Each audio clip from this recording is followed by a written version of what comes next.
Well, at the moment we've got a 5-acre field. We've got the option to take more land, but actually, even on 5 acres, if you do it pretty intensively, which is our intention, with polytunnels and growing high-value crops, then we can get a lot of value out of that, enough to support our grower. And on 5 acres, you can support about 150 families. So that's where we're going. I think a route to market has been an interesting challenge. I mean, we've done a certain number of box schemes. That's been good, although there are quite a number of people that are keen to have more choice. You know, the regularity of the box is good, but we think there are. It's important to give people, you know, as much choice as possible. So we're looking at local food markets that we can take a stall at.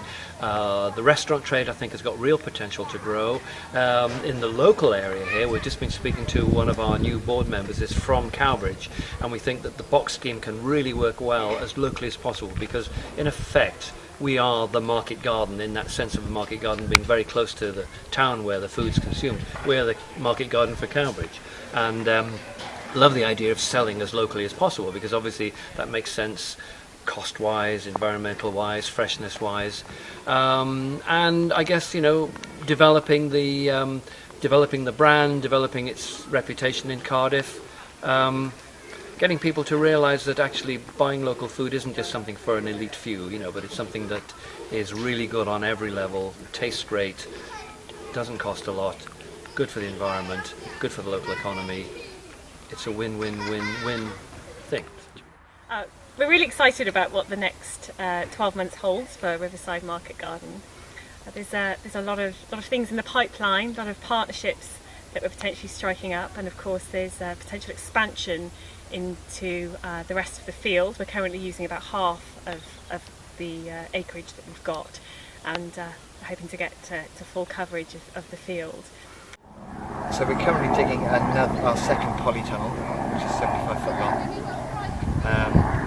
The next stage is to get it up and get some salads in for the winter. Then we're ploughing the bottom field ready for next year, and then I think the next stage is then to put some drainage in and get the whole water harvesting systems right, and drainage. We get both our polytunnels planted and everything weeded for one last time before it gets too wet in October, November to get on the land. And then we spend the winter months working with a range of groups. We have lots of volunteers coming up. We have a volunteer Friday where people can come and help from anywhere in the locality, come up a few hours, a whole day. People all bring lunch, a flask of tea, and we have a really nice time. The other big thing is about involving people. So the company is set up as a cooperative model. So we have about 150 shareholders, all from the local area. They've all put 50, 100 quid in, which all helps. It's helped by our polytunnel and our tractor, for example. And then those people are our best supporters and marketeers. Customers. Some of them are customers, not all of them. But they're helping spread the word, going to open days and involving people as volunteers, and getting lots of other people coming in and finding out about growing, encouraging other people to set up growing businesses. So it's a business which is entirely owned by the community and for the community. The educational side of what we do, a core part of our activity here is what we call knowledge transfer.